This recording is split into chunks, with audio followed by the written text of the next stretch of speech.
আসসালামু আলাইকুম বন্ধুরা, কেমন আছেন সবাই? আশা করি যে যেখানেই আছেন সবাই ভালো আছেন, সুস্থ আছেন। আমরাও আল্লাহর রহমতে আলহামদুলিল্লাহ ভালো আছি, সুস্থ আছি। আবারও চলে এলাম নতুন আরেকটা রেসিপি নিয়ে। আজকে মূলার একটা রেসিপি আপনাদের সাথে শেয়ার করব। মূলা, তাও আবার ঝোল। শুনতে কেমন লাগলেও খেতে কিন্তু অসাধারণ লাগে।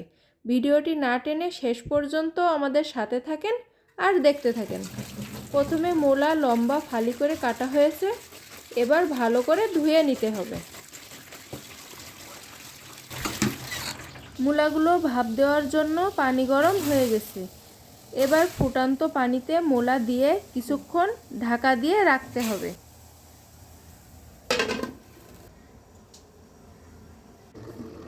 কিছুক্ষণ পর ঢাকনা তুলে একটা প্লাস্টিকের ডালায় ঢেলে পানি ঝরিয়ে রাখতে হবে।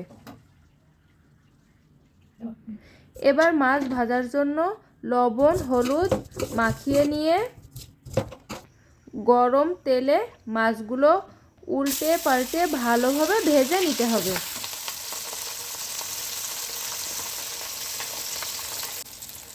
মাছগুলো ভাজা হয়ে গেছে, এবার উঠিয়ে নেবে।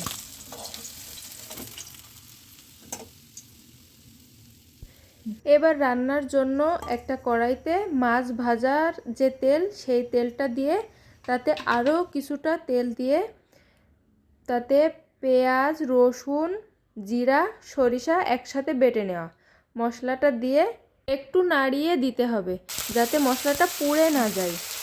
এবার স্বাদ মতো লবণ পরিমাণ মতো হলুদ দিয়ে মশলাটা কষিয়ে নিতে হবে। মশলাটা কষানো হয়ে গেছে, এবার ভাপ দিয়ে রাখা মূলা দিয়ে দিতে হবে। এবার মশলার সাথে মূলা ভালো করে নেড়ে মিশিয়ে নিতে হবে।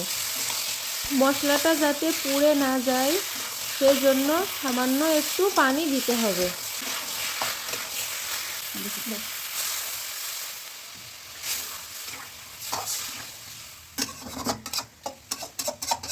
এবার কয়েকটা চেরা কাঁচামরিচ দিয়ে কিছুক্ষণের জন্য ঢাকা দিয়ে রাখবো।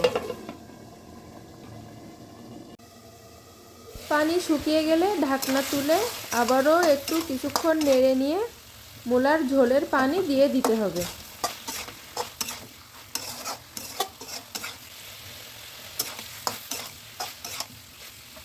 ঝোলের পানি দিয়ে আবারও কিছুক্ষণের জন্য ঢাকা দিয়ে রাখতে হবে ফুটে ওঠা পর্যন্ত।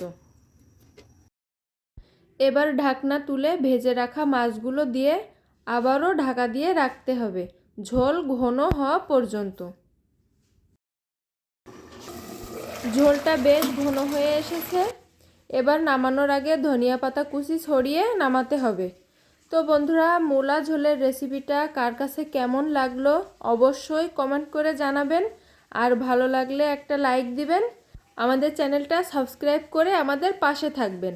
আর অলরেডি যারা আমাদের চ্যানেলটি সাবস্ক্রাইব করেছেন তাদেরকে অসংখ্য অসংখ্য ধন্যবাদ। সকলের সুস্থতা কামনা করে এখানেই বিদায় নিচ্ছি। আবারও দেখা হবে নতুন কোনো ভিডিওতে।